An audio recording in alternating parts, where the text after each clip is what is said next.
Good evening, everyone, and welcome to today's Wednesday webinar.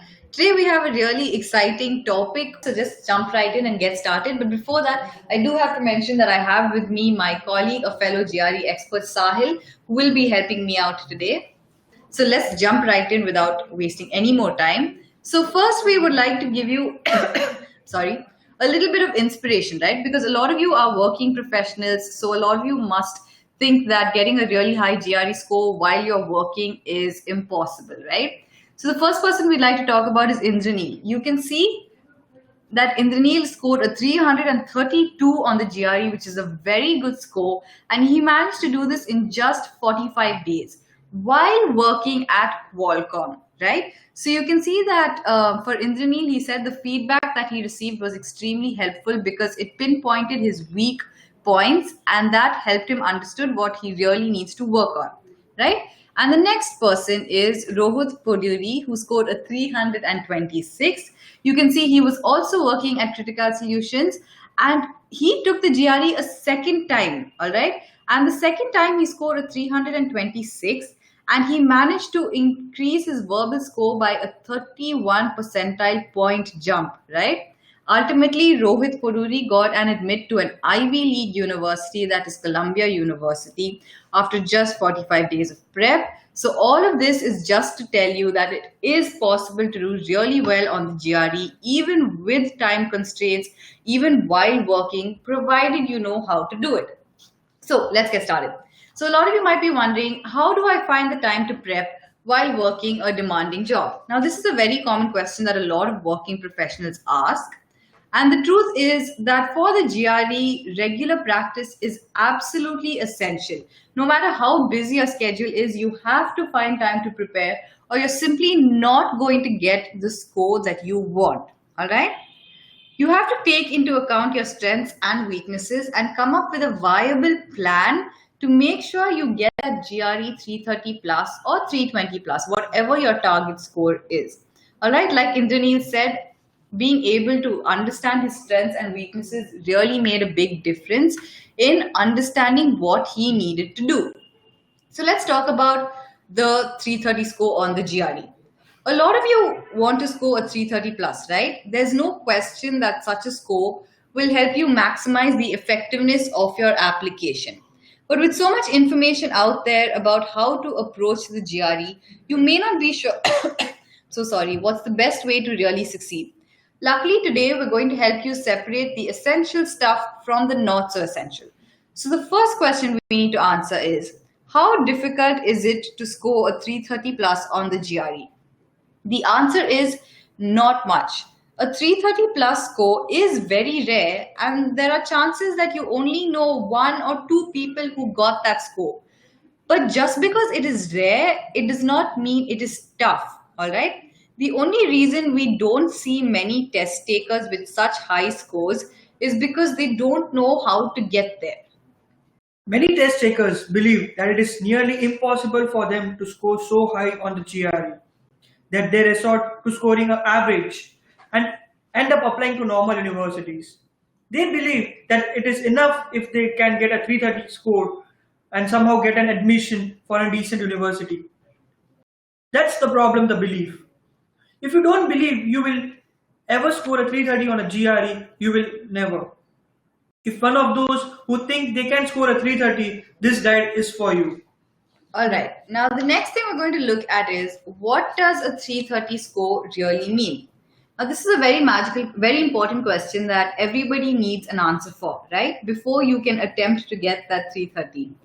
To answer that, you need to understand that a 330 plus score is usually the 98th percentile of all GRE scores. Now, what does this mean?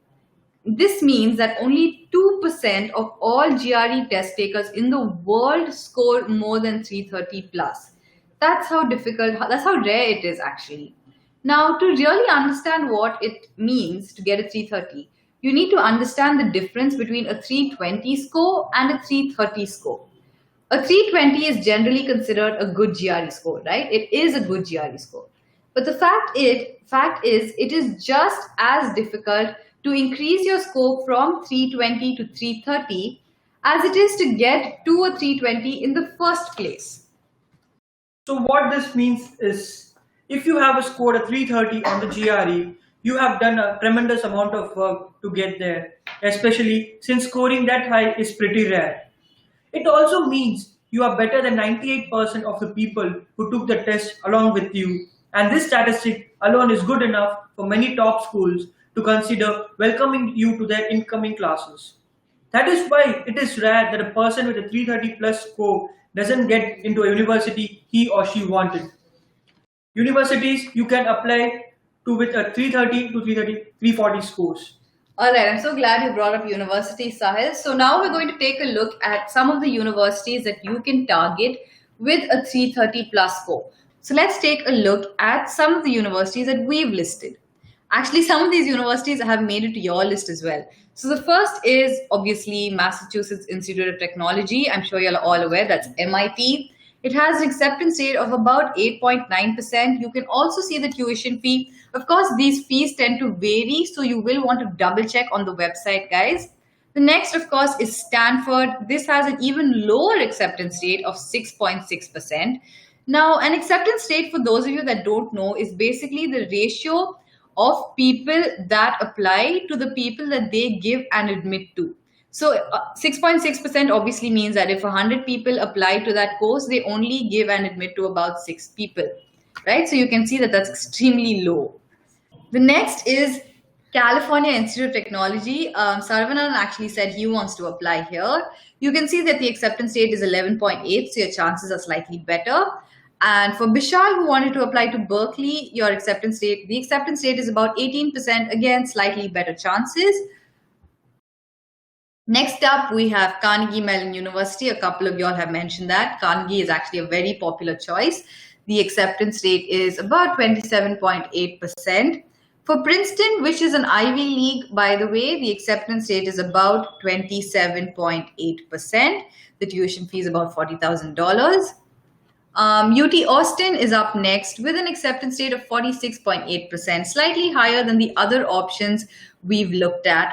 Next up, of course, Harvard. For Priya, who just asked, the acceptance rate is 6%, very low. The tuition fee is about $39,000 actually. And finally, we have Texas A&M College Station, which is about 67.1% of an admission acceptance rate, and the tuition fee is slightly lower. Priya, I can see you have a lot of questions about the acceptance rates of certain universities. We would like to get into that right now, but unfortunately, we do have to move on with our webinar. So what I can tell you, Priya, is that you can either check it out online. This information is available, or if you would really like to know from us, just get in touch with us and we will give you this information.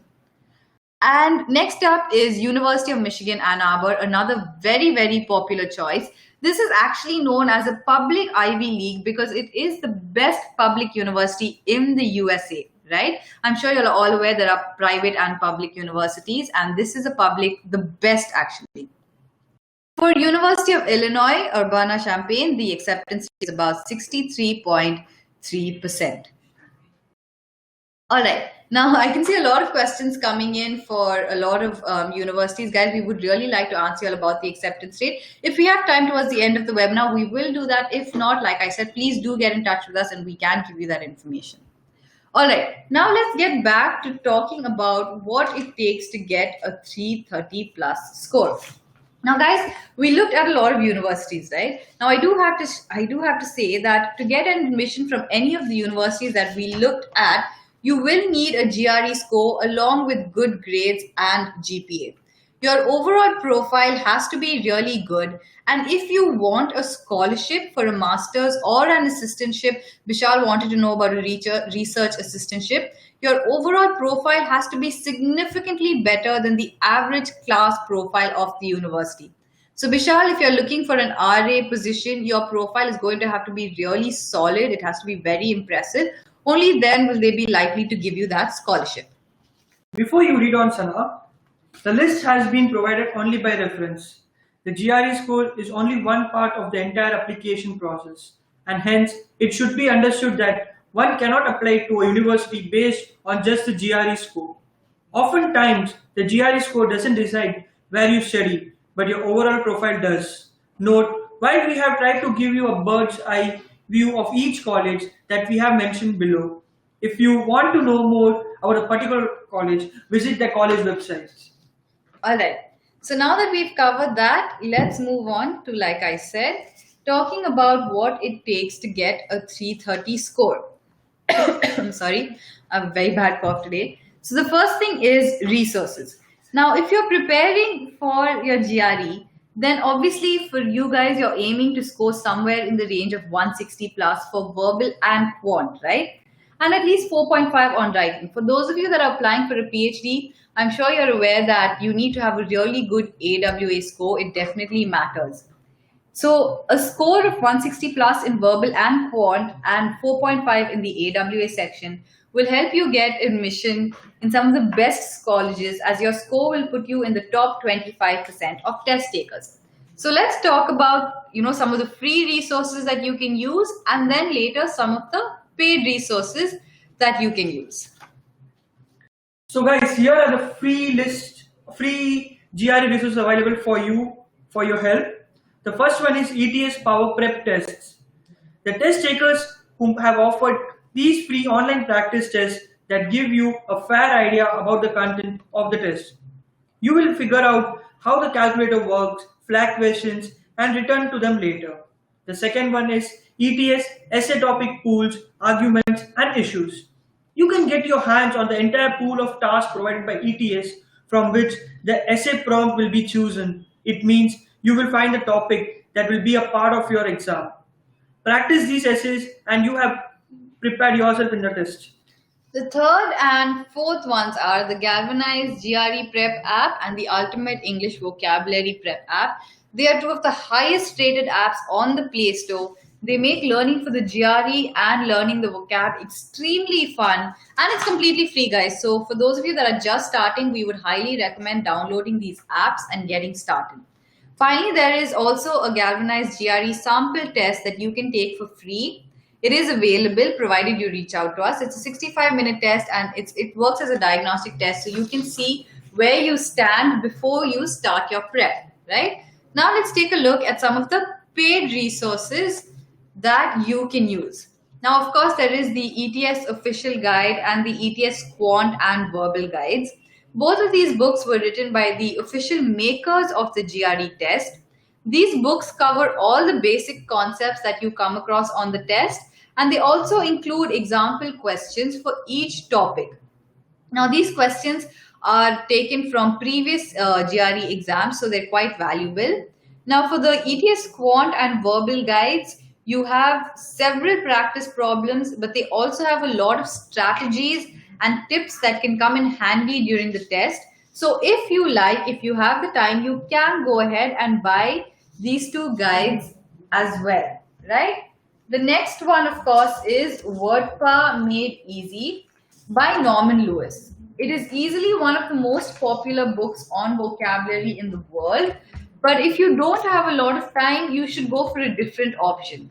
It will take you a lot of time to complete all the exercises and understand the words as you read this book.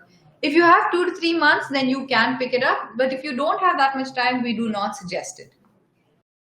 So guys, the next one is Barron's 333 high frequency words.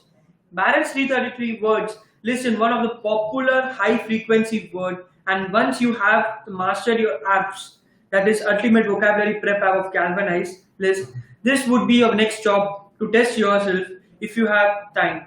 Only once you have completed all the 333 words from the list, you can move on to the next word list. Alright, now let's talk about the next thing that you need to get a 330 plus score. This is obviously time, and I'm sure this is going to be very interesting for a lot of you because as working professionals, you don't have a lot of time, right? Now let's talk about how long you should study for the GRE. This is a very important thing that you need to consider. Obviously, there's no one simple answer. This will differ from person to person. Now, most people study for the GRE exam for maybe 1 to 6 months. The length you need to fully prepare for the GRE depends on certain factors, right? The first is the score that you are targeting. The next is how long you have stopped studying, right? By that I mean, when did you graduate from your undergrad college. So if it's been 1 year, 2 years, 3 years, basically how long have you been working for? The third point is how much you read. The fourth point is whether you are good at math. And the fifth very important point is whether you are a native English speaker or not. Right? Let's talk a little bit more about why these things matter. Again, the answer to how long you should study for depends on a lot of factors, but the usual range is anywhere from 1 to 6 months. Let's take a closer look at what these factors mean. So guys, how long have you been out of school? The longer you have been out of college after your undergrad school, the longer you might need.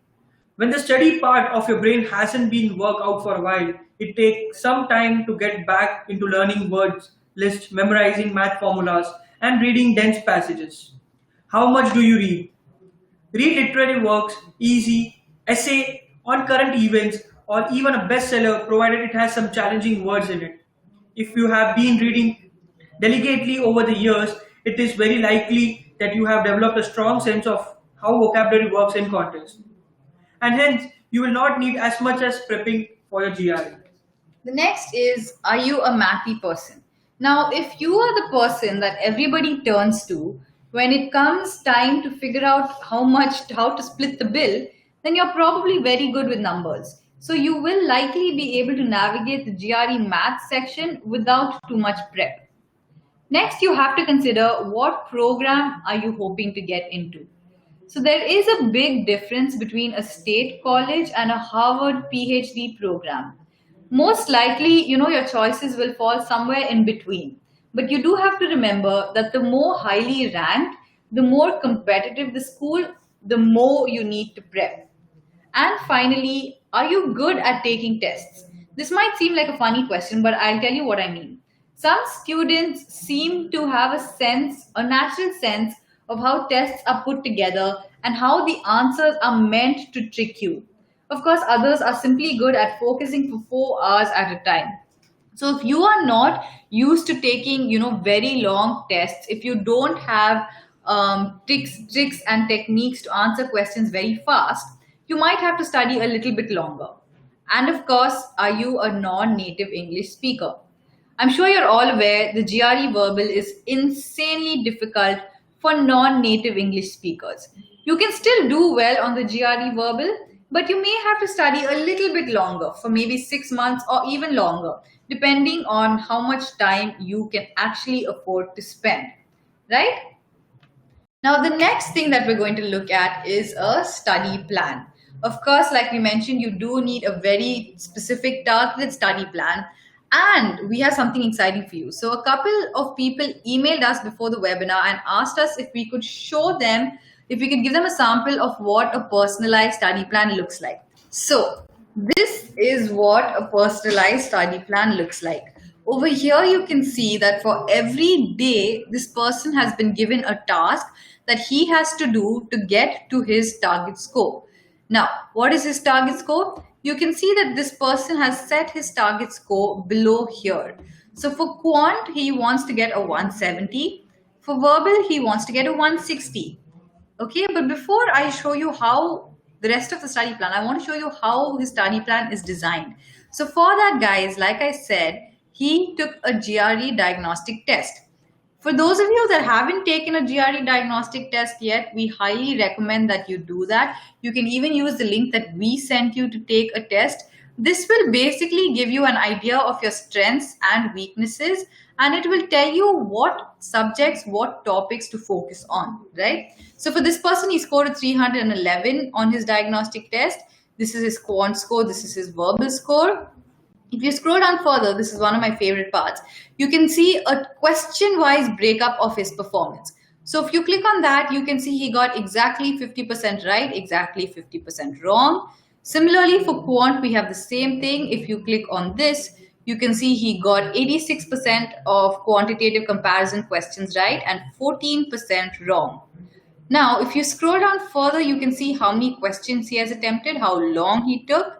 And you can also see, this is a further breakup of his performance, but this is the interesting part. You can see how much time he spent on each question versus how much time other people spent on the same question.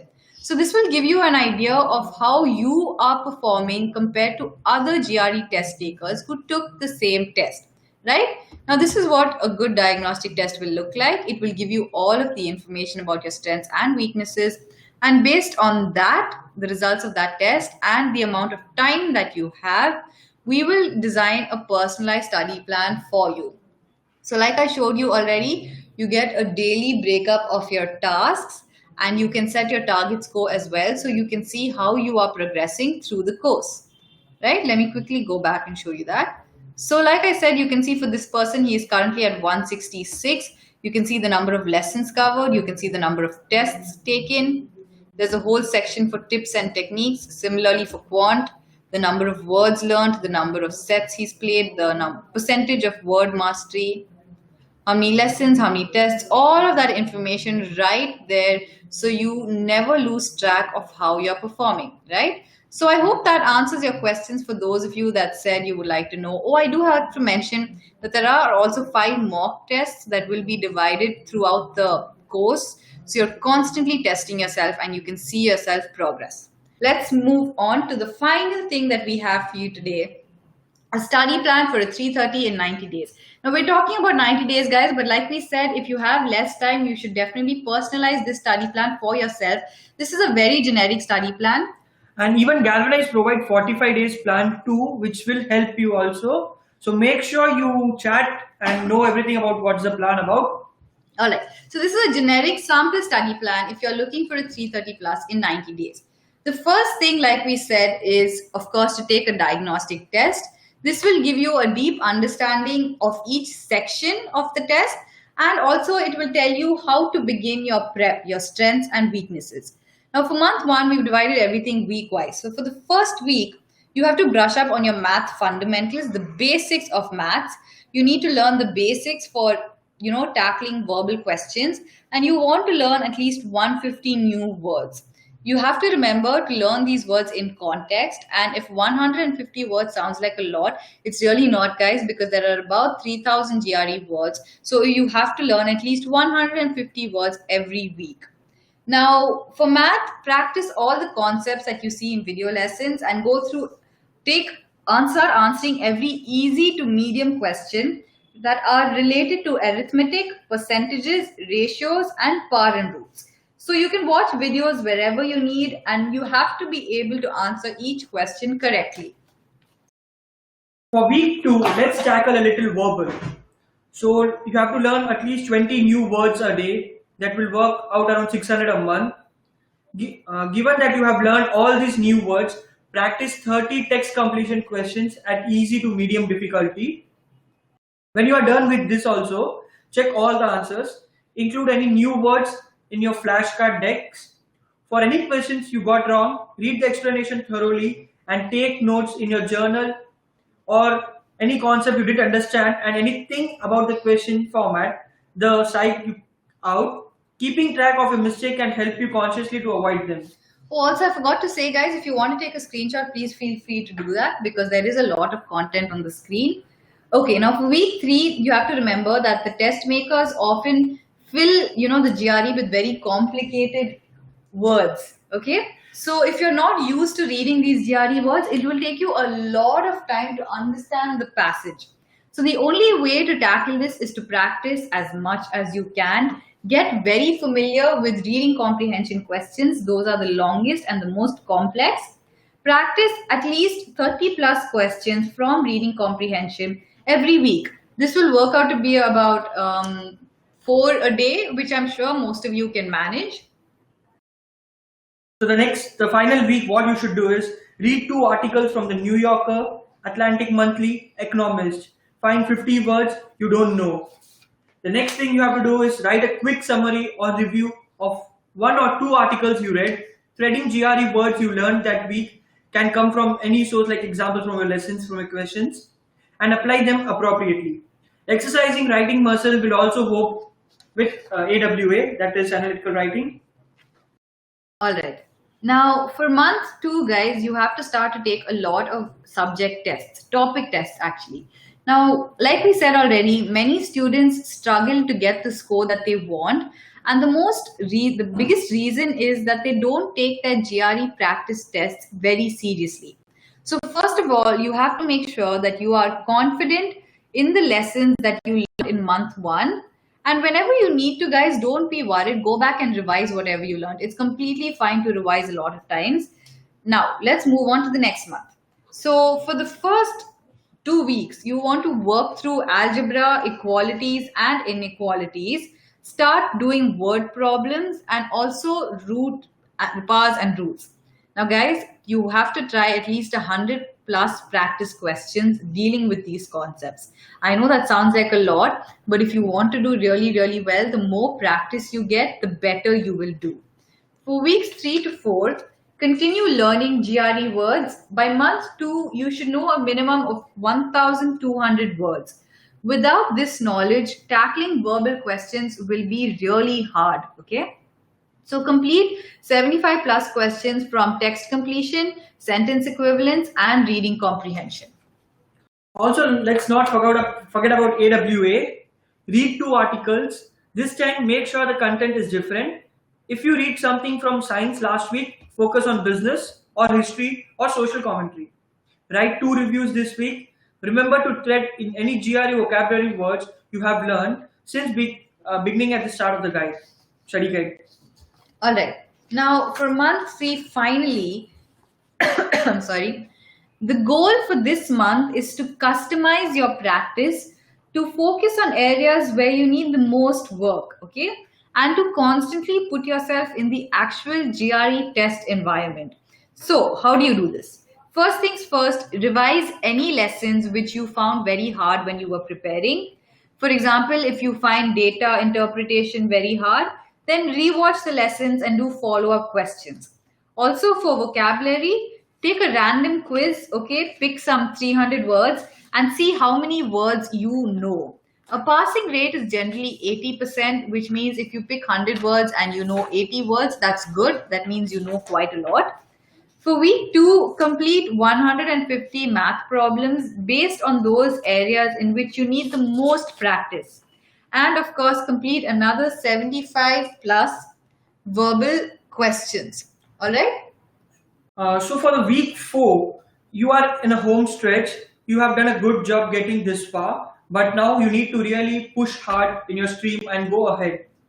Start doing the hard questions, or very hard if you have answered more than 70% of Galvanize questions correctly.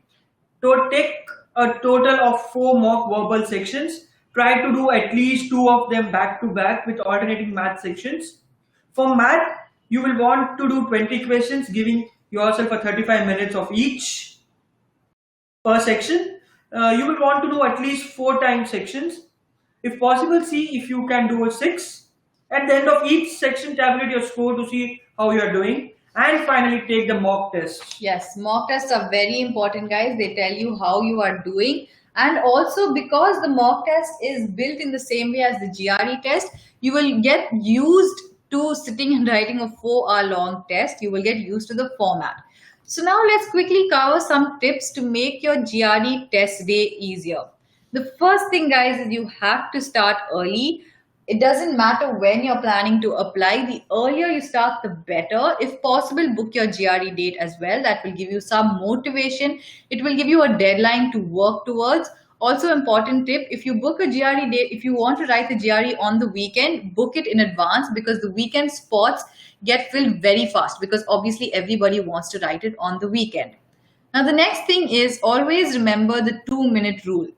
This basically means that you should never spend more than 2 minutes on any question. So if you find yourself spending 2 minutes, you need to stop and move on to the next question. Because the GRE is a very long exam, but there are also a lot of questions. So if you end up spending too much time on one question, you will lose out on the other questions. So remember, only 2 minutes per question. The third is related to the verbal section. Actually, no, even for the quant section, learn to speed read. This basically means you should learn how to read through paragraphs fast. Because like I said, the GRE has very long passages for your reading comprehension And also for certain quant questions, you will find that the question itself is very long. So if you don't learn to read fast, you will spend a large amount of time simply reading the question, and then you will have less time to actually answer the question. The fourth is practice mental math. Now, this can be very simple in very simple ways, guys. So, for instance, if you're going shopping, you can maybe quickly practice calculating, the tax in your head, or you can quickly add when you go to a restaurant. If you're anything that involves simple math, simple mental math, do that, because on the GRE day you are provided a calculator, but we usually recommend that you don't use the calculator too much, because again that will take up a lot of your time, right? So practice as much mental math as you can. It will be very helpful for you on the GRE day. The fifth is never leave any question unanswered. The GRE does not have negative marking. So even if you don't know the answer, please just guess and pick one answer. You never know, you might be right. You might get that point. So never leave any question unanswered. Following that, know which questions to prioritize. So we actually have webinar videos on how to prioritize your quant section and your verbal section.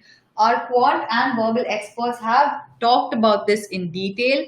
So you will know, on the GRE which question to prioritize. But generally, we usually say that whichever questions you find easier, answer those first and leave the questions that you find hard for the end.